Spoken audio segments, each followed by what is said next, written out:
So we're gonna get started here. So deeper in the garden with bulbs, is that what I'm called it this time? So anyways, we already have spring flowers here in the garden, and this is one of our earliest narcissus here. This is Narcissus Reinfeld's Early Sensation, which these clumps have only been flowering for like 2 weeks, but I've had this one in other parts of the garden. They were flowering before I went home to Western Pennsylvania. On the 16th of December, we had Reinfeld's Early Sensation in flower. And next to them, another spring or late fall, in this case for some of these. This is a really varied species down here, are these Galanthus elwesii here. This form here is an early winter flowering one, but we have forms of Galanthus elwesii that start flowering as early as early to mid-November. Galanthus elwesii variety Montistictus flowered for us in early to mid-November, and it's actually done already, but this is just a straight elwesii. But Galanthus in general, they're starting to flower here in the garden. Wonderful ones to get some early hope for what's coming in the future. But Galanthus elwesii, we also have forms that are flowering as late as the early March. So wide window for that specific species. But that's just to get us going there. But so I should talk about bulbs a little bit more in general now than those specifics right there. And I'll show you some things here. So what is a bulb in reality? It's these storage organs that plants have created to help them get through difficult times, is the way I look at it. And most of our spring bulbs, there's actually a lot of different spring bulbs, but the bulbs in general, they take on a couple different forms. And some of them that we call bulbs aren't truly bulbs. So I'll show you some here, some examples. So anyways, here's one. I'm hoping somebody might know what this is. This is one I wouldn't consider a spring bulb, but you can plant it in the fall and it will come up in the spring, and you might know it. This is a lily. This is Lilium formosanum. This actually flowers in August, July and August for us here in the garden. This was a weedling in part of the garden that I just dug up about a half an hour, 45 minutes ago, to tell you the truth. But this is looks like an Easter lily, but flowering again in July and August, and it's like 5 or 6 feet tall sometimes. But these are what are in a group of bulbs. They're true bulbs, but these are what are called scaly bulbs, and I think that is very apparent on these. As you can see, they kind of flake off. These are the scales, and actually this one, there's some other young bulbs behind those scales. These are just one of the main types of true bulbs. Another of the true bulbs I'll show you here, and this one, again, this is one that might be familiar if you've been buying fall bulbs to plant in the spring. This is a Narcissus papyriferus, I believe, paper whites. So this is like this is kind of like that Reinfeld's Early Sensation over there. These are what's called a tunicate bulb, a true tunicate bulb, and they have these papery outer scales, which are modified leaves, or the bases of old leaves. As well, and that's the same way what these are. These are modified leaves on the scaly, the bulbs as well. They're just held down under the ground. They help to store nutrients as well as act as a way of supporting the plant down under a subterranean way of doing that. So those are really the true bulbs. Then there's some other things we kind of typically lump into bulbs. Another one for our cool season of the year, this is actually a cyclamen. You may find some cyclamen persicum in the stores right now that are beautifully colored in pinks and reds and whites, and they may have really pretty foliage. It can be anywhere from a few inches to up to a foot tall on some of them. But this is one of the hardy species. This is Cyclamen heterofolium, which they're finished flowering finally now in the garden here. They only started in late May, the first of them, and they were flowering into December, and there might have been one or two that held over to the first week of January even, if I had paid attention. But these are winter actively growing. They have foliage through the winter months, and they go dormant in April. And then if they're some forms, like I said, start flowering super early, but they don't have a true bulb, what I would consider a true bulb. This is a swollen hypocotyl. And you ask, what in the world is that? So if you sow a seed, it's the little, what looks like a stem that between the ground and the first leaves on your seed. That's the hypocotyl. So this is a swollen one of those. And in this case, the roots do come out of the hypocotyl on this little bit, or at the base of it. But these are winter active in our garden right now. And there's other cyclamens that actually do flower through the winter. Don't have as many of them, and they're not flowering quite yet, but cyclamen coum, for instance, is one of those. But wonderful foliage on the cyclamen heterofoliums. This is just a plain, what I consider plain green one with a marble, but there's some spectacular silver-leafed ones we have in the garden that I really like. And they are unfazed by any of that cold weather we had a few weeks ago when it got to 8 or 9 degrees. So that is, like I said, a swollen hypocotyl. Another plant that you might think of that has bulbs are things like crocus. And in this case, this is a gladiolus, which I didn't have any good, I didn't want to dig up any of the crocus. The squirrels do enough of that for me. I don't have a ton of them left anymore because of the squirrels find them delectable. But this is a corm, which is a type of modified stem. So in this here, you can actually see, here's an old corm. This is probably from 2001, and then this is from 2002. And then next year, it'll form another corm up here. This is Gladiolus delenii halloweeni, which is a super late flowering gladiolus that actually we have right underneath where I have this table set up here. But crocus are much the same way. They have a distinct corm like this, which is, like I said, a stem. It looks like it's a tunicate bulb, but it's not quite, though. There are some leaf, it's kind of like, a stem that has nodes on it. These actually have nodes along them as well, so it's a little bit different. Yet another plant. This is, I didn't wash this one off, but this is a rhizome. This is an oxalis, actually, that we have here in the geophyte border.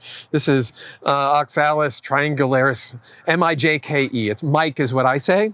But this has little scaly rhizomes, which are pretty cool. And this will flower for us anytime from, I've seen them flowering in February, but they'll flower anytime it's not frosty for more than a few weeks.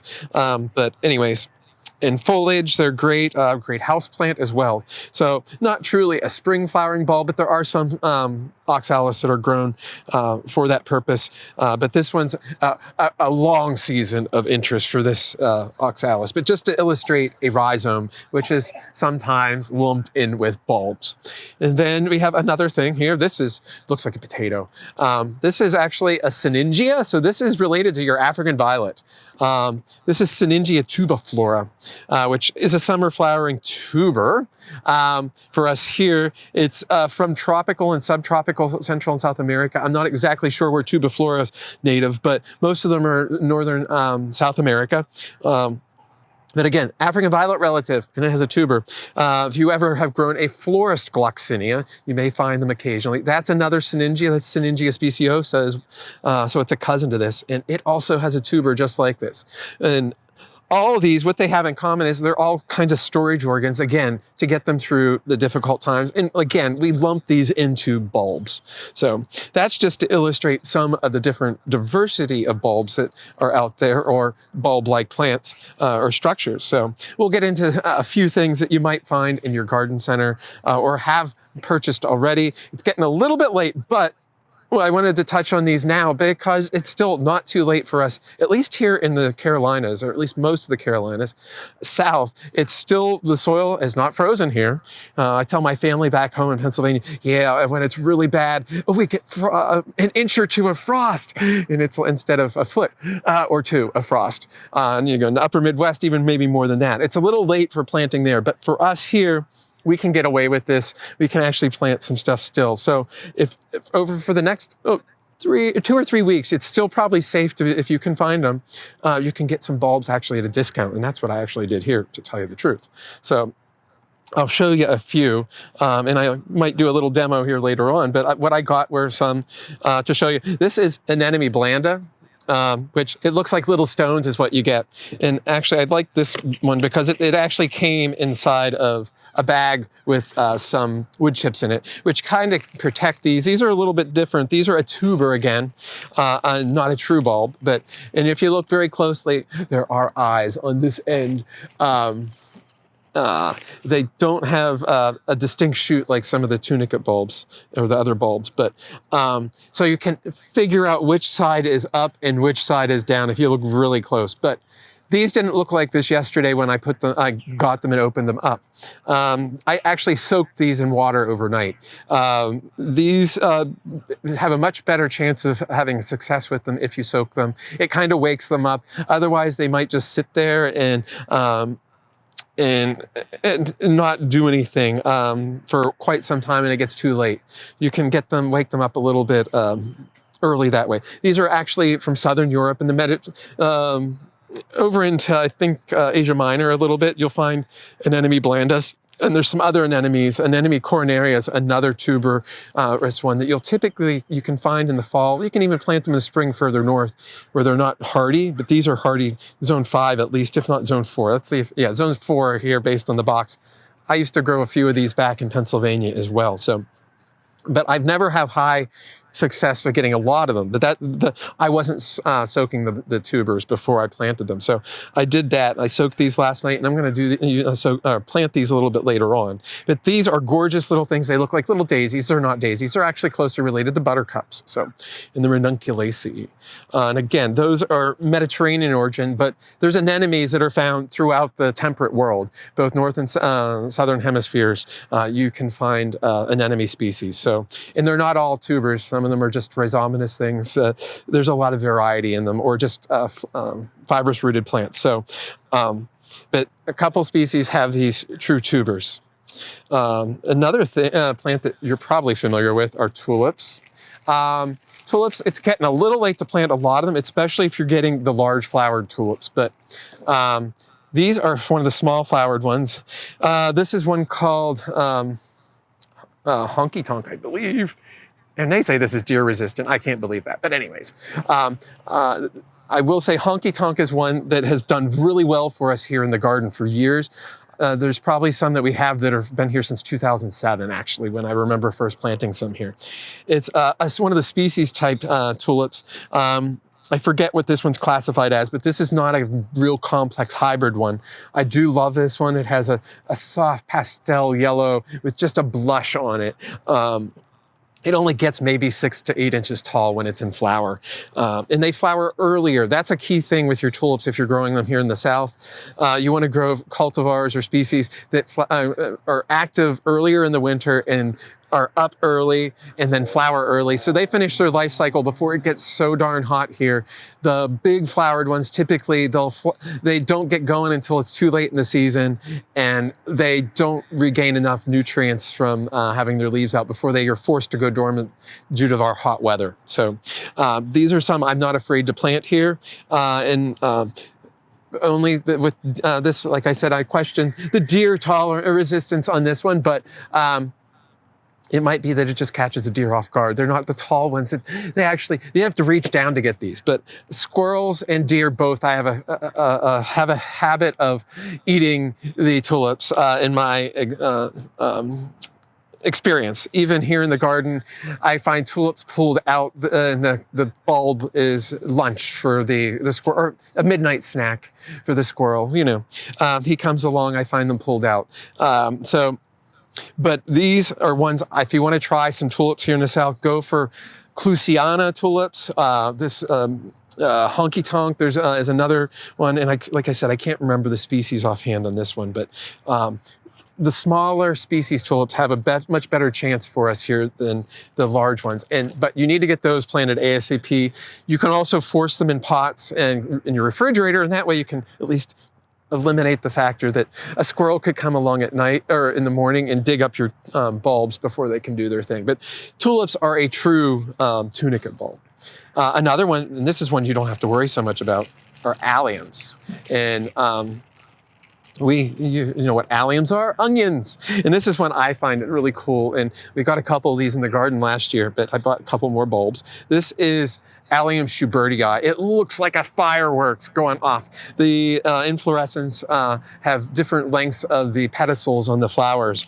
And so it just looks like an erupting fireworks. So anyways, these are again a tunicate bulb. Not all alliums are. Some of them almost have a rhizomatous rootstock as well, but there are a bunch that are true bulbs like this and have that papery outside, just like the onion you buy in the store, the garlic, those are tunicate bulbs. And just like the onion you buy in the store and the garlic, these are edible too for us, but most critters find them unpalatable. So they're great to plant in your garden. You don't have to worry so much about them. Even rabbits typically don't bother the alliums too much. They might nibble a little bit, but they typically don't eat the bulbs. But great plants to try there. Another one, this is one that's a little less common. And for those of you who like natives, this is not native here in the eastern United States. So I think there is 1 or 2 species in the east, but this is one of the western ones. This is Camassia, and this is Quamasia, and Quamash, I'm gonna say is the species on this one. This is one of the smaller growing species. They're mostly found in the Pacific Northwest is where you're going to find most of the Camassias. The Native Americans would actually eat them out there and they would grow them for that purpose. But they again have a true tunicate bulb. And they prefer to be planted a little bit earlier, but we've planted them in this border right here, and I've had really good luck for them with them over the years. Did you spell the genus for me? Camassia, Camassia. Some forms, like this one only gets a little over 12 inches tall. Some others almost get up to 3 feet. This is one of the true species types. There's some of the hybrids that get much larger. There's white ones and there's blue ones, some more purpley shaded ones, and I think there might even be some pink ones of these. But again, these I don't think have too much of an issue with being eaten. And going back to the anemones, I've never had them eat anemones either, which is a miracle. For those of you who always want to know, do deer and rabbits like these? So we're going to quickly get through here, but another one that you can get at this time of the year, actually 2 others, paper whites. You can buy these still perfect. You don't even have to do anything to these. Put them in a pot. You can put them in planters, whatever. And for us here in the Southeast, they will grow in there. So I have an amaryllis, which I like amaryllis. This was on sale. It was 40% off. I waited, but I wouldn't plant this one outside right now, but for us here in the Southeast, we can plant our amaryllis out in the spring after they're done flowering, and they will perennialize for us here. So this one I would not put out right now because it's in bud, but anyways. So enough about those. I'm going to do a little bit of demo. I mean, planting bulbs is pretty easy. You probably typically plant them about 2 times the depth or the size of the height of the bulb. So that you can do, and you can do it in the ground, which is what most people do. But there's people like me. I have an apartment. I've said that many times. I don't have any ground, so I brought in one of my planter boxes, which in the summer I have annuals in here. And I'm going to try planting some bulbs in here, some of the ones I've gotten, and see what I can come up with. And I think I'm going to mix them in with some other cool season or plants that will go through different seasons, like ground covers are great. You can plant them among, whether in the ground or in a container. These are some verbena or glandularia now. This is classified as. It's a white flowered one we have in the garden, which this flowers for us in the winter, spring for the most, and then again in the fall. It kind of takes the summer off. But anyways, you can plant those over top your bulbs and your bulbs will come up through them. So anyways, I have some stuff in here.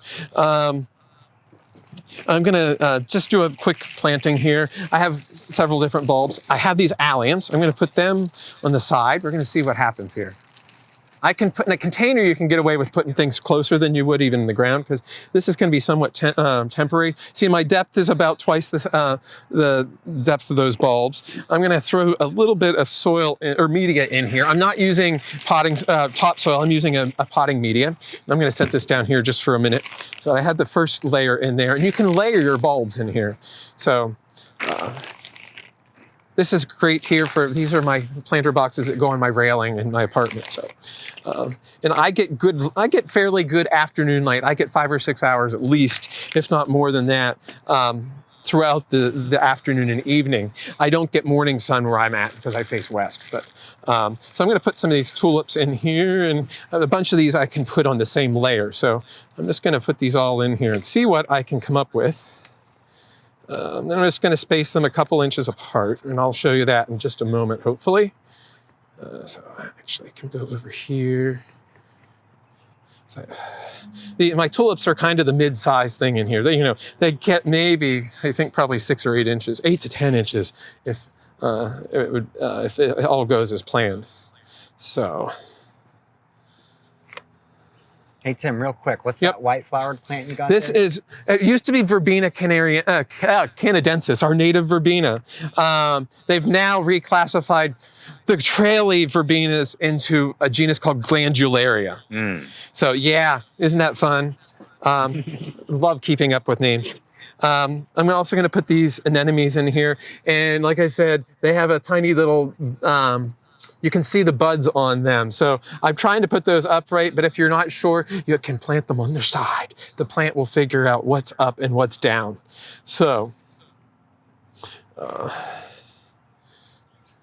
going to put them in the foreground because these only get 5 or 6 inches tall probably if I'm lucky. So they're going to stay real short and nice foreground little plant.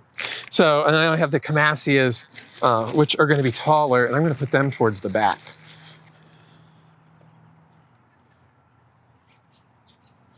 And I have those allium in here. The allium and the Camasias are going to be the last things to flower.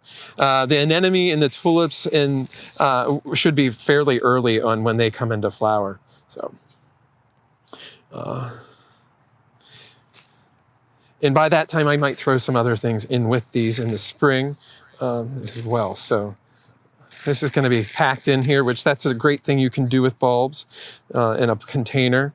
But you can do it also out in the garden as well. So I'm just going to use these all up in here. And before I fill back in, actually, I'm not going to fill back in yet. I'm going to put these in here. So these were some cuttings we took, and I think in November. So I'm just going to set that down in here like that. The bulbs will push up through that if they're happy enough, or up around it. And this will give me something in here. You could do this with pansies, which is really common for us here in the Southeast. The bulbs will be great to come up around them. I had these in here, and these might have a little bit longer season than our pansies at this point. So, because pansies will fizzle out come about April here.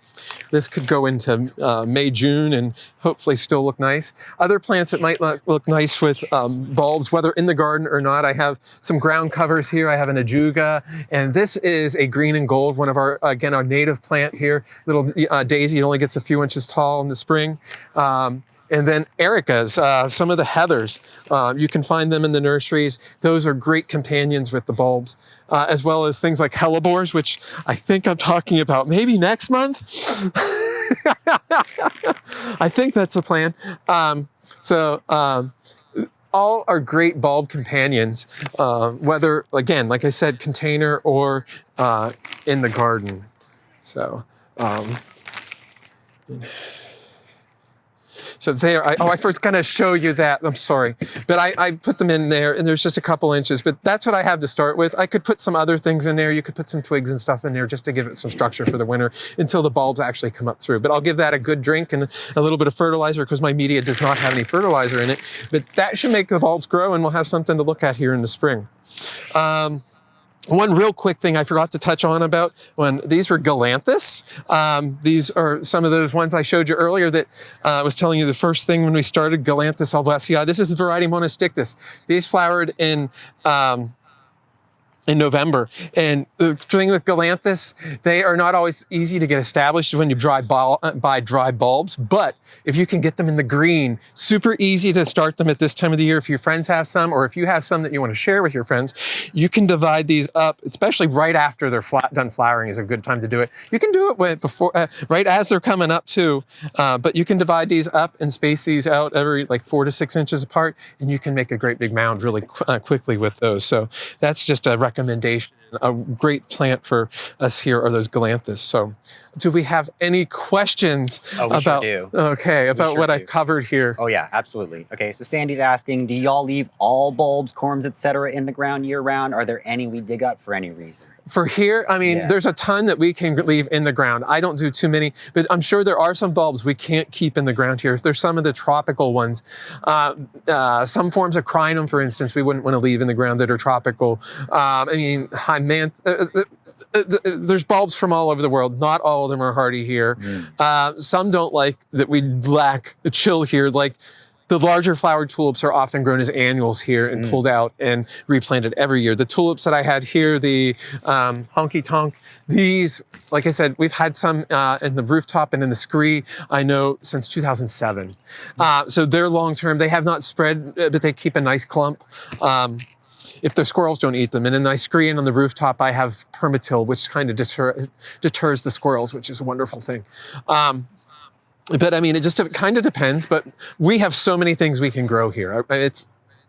There's truly, you have to look at, there's a lot of South African bulbs we can grow here, but there's a lot we can't grow, for instance, whether it's cold or it's a seasonal moisture issue that we have, or they grow at a different season than what we can do. So they might be winter active, but in our climate, the bulb might be fine here, but the top growth might get damaged and not be prosper here as a result. But any other questions on that? Oh yeah, you better believe it. Valerie's asking, well, she says her anemone blanda bloomed the first year and disappeared. Is that typical? It can be. I have some that just a couple little patches here in the geophyte border that have persisted for years.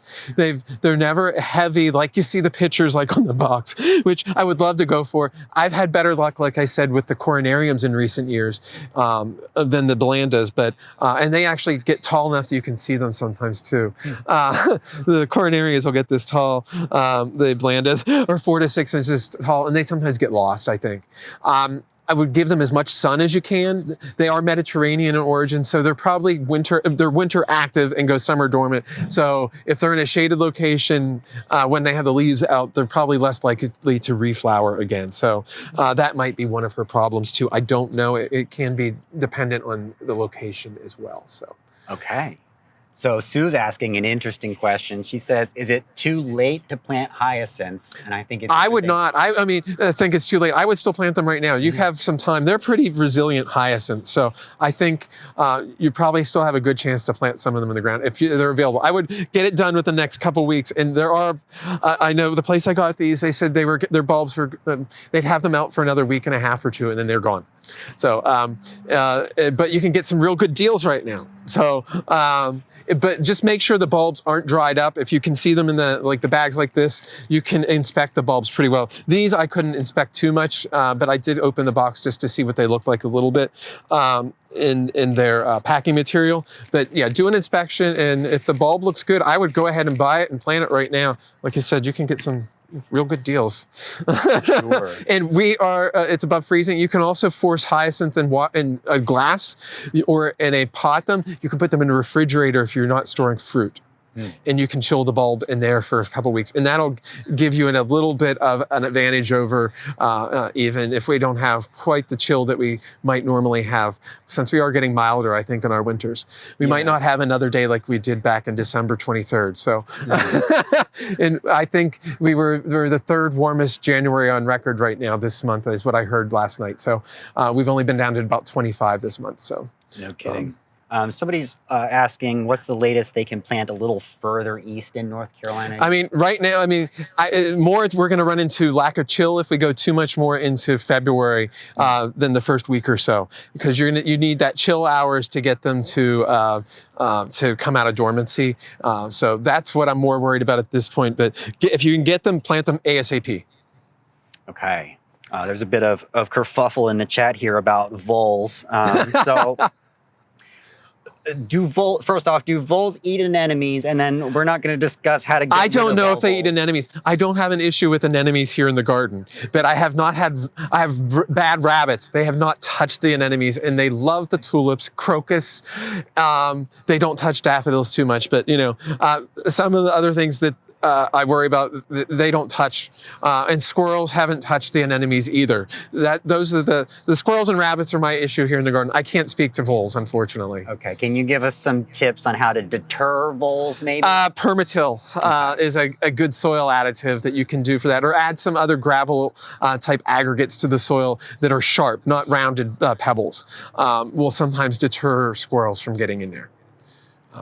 Okay, so Sandy's asking, do you plant new bulbs every year at the Arboretum? And if so, approximately how many on average? This year we haven't planted any, but sometimes we rely on the kindness of not strangers, but of donations and friends. And one of our friends here at the Arboretum is Brent and Becky's bulbs. So Brent and Becky Heath up in Virginia. They offered us bulbs this year. We had so much going on. We asked that we could push it off to another year this year. So we didn't plant any bulbs directly out in the garden this year. That is of your spring flowering bulbs. But we don't plant like tulips or anything here. We plant that is your standard big flowering tulips like you'll see in display gardens that are for prettiness. We do plant some of the smaller species tulips and things like that when we are given them.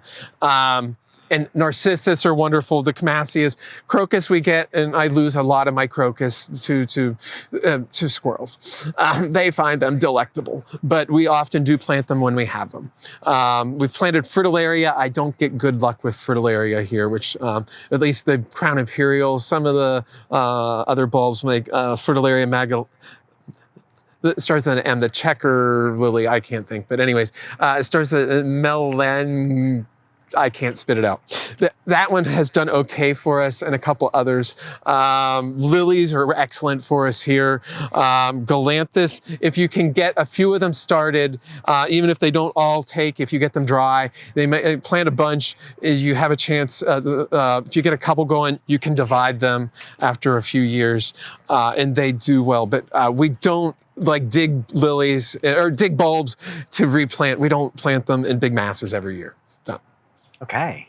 Marilyn asks a very good question that probes at the very foundation of understanding itself. She says, please don't take this wrong. I like knowing whether a geophyte is a true bulb, corm, rhizome, etc. But is there really any good reason why we need to know what kind of geophyte they are? I mean, it's sometimes how you take care of them, and just understanding the propagation of them. Like a cyclamen, they are not going to divide like these bulbs. Sure. These are typically grown from seed. You can literally slice the thing in half if it's a big enough corm or tuber or a swollen hypocotyl in this case, as I spit out the right thing. Right. Because some of the cyclamen, I have some cyclamen now that are like this big. They're small saucers in the garden. I could actually cut it in wedges to propagate it, but I can't just go and take like on this galanthus here and separate out the individual bulbs. Or in this lily, you can actually take, for the propagation of the lilies, you can take individual scales and they will form small bulbs on those. It's understanding the anatomy of the plant. It sometimes is how it propagates itself, and that's somewhat important. The tubers, in this case, on this the syningia, this will send out runners too. So it just depends, and that's just how it gets through a period of stress in its life, whether cold or drought or heat. Dealing with those is more as how I look at them. I mean, and it also helps you to know the life cycle of that plant. So. Awesome. Thank you so much.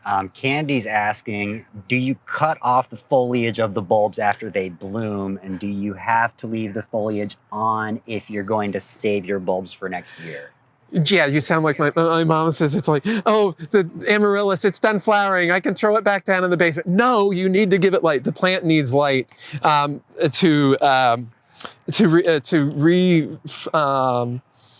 refill its gas, to refill its energy, to replace what has been lost by the flowering. So you do need to let them stay green as long as possible. You can't just chop them off, especially if you're going to replant them elsewhere. You do not want to cut off the foliage unless you absolutely have to. Especially on these spring bulbs, because they're only active for a certain time of the year. You want them to regenerate, regrow, refill in energy that they've expended in their flowering. So yes, don't cut them back unless you have to. Cool. So going off of that, would fertilizing right after flowering be a good time to fertilize? It probably would be a fine time because they're going to be active for at least a few weeks. But I mean, some of them go dormant quickly, like some of our native bulbs. If you go out in the woods, say in February and March here in North Carolina, you will see trout lilies. They are only there February and March, and they are disappearing 1st of April.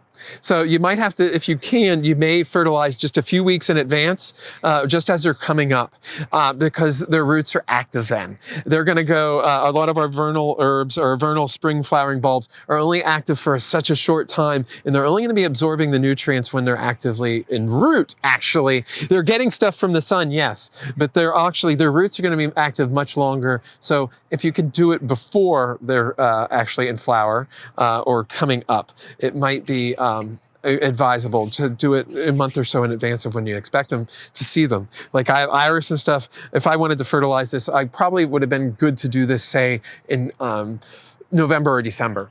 But they don't take a lot if your soils are good. I don't fertilize actually in here. I'll use composted leaves. So, yeah. Okay.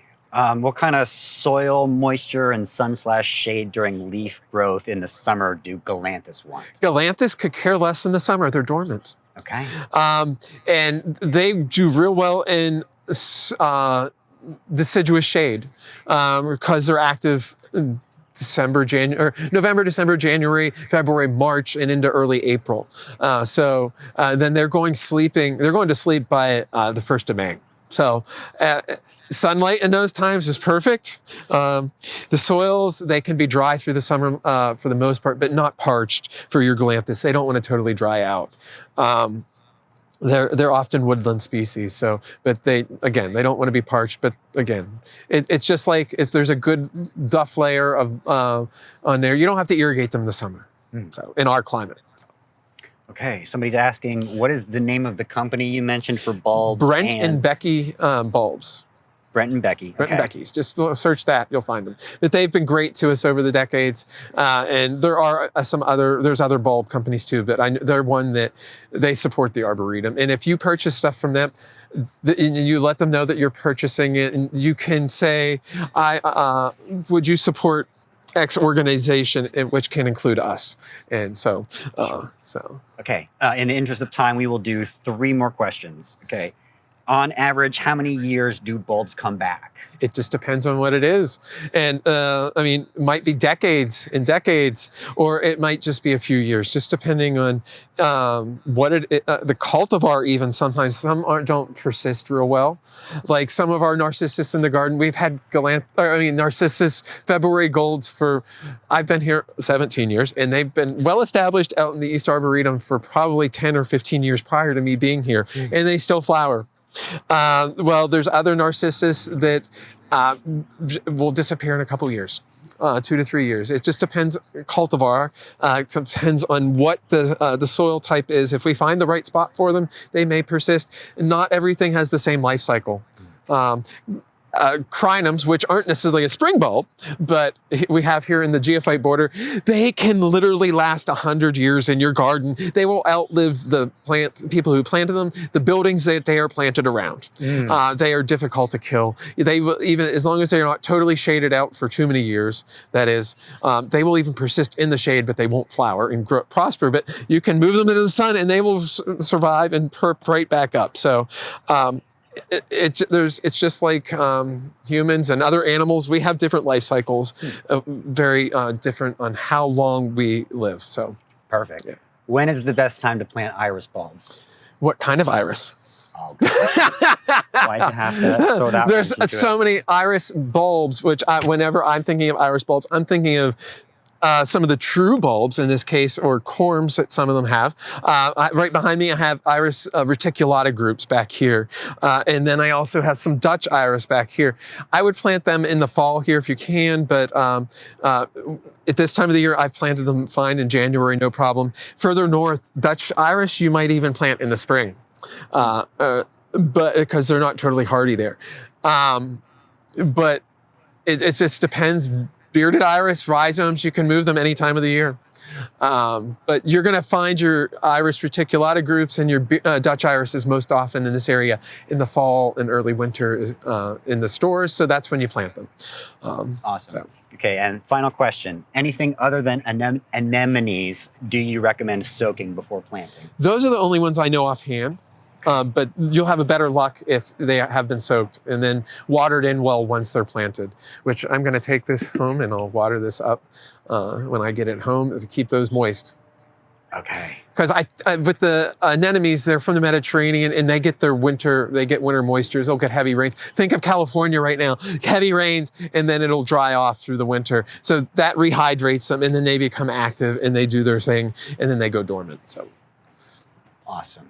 Okay. Thank you so much for doing this for us, Tim. You're welcome. That was just an obscene amount of information. I'm so grateful. Yeah, and I just scraped the surface. You know, I have a couple books here. They're like for people who are into natives. Goodness. There's North American bulbs. Which, so he didn't even crack open. And I didn't even crack on those. And this is just one general. So skimping on all this information for you. Yeah. Okay. Well, thank you, Tim, and thank you everybody at home for tuning in with us. I hope you will join us next week for the midweek program because we're going to be sitting down with our new horticulture director. He's going to be talking about the big empty spot in the Arboretum that has just opened up and all the wonderful plans that we have for it for the future. So that should be a lot of fun, and I hope you all will enjoy us. You will join us for that next week, and y'all take care.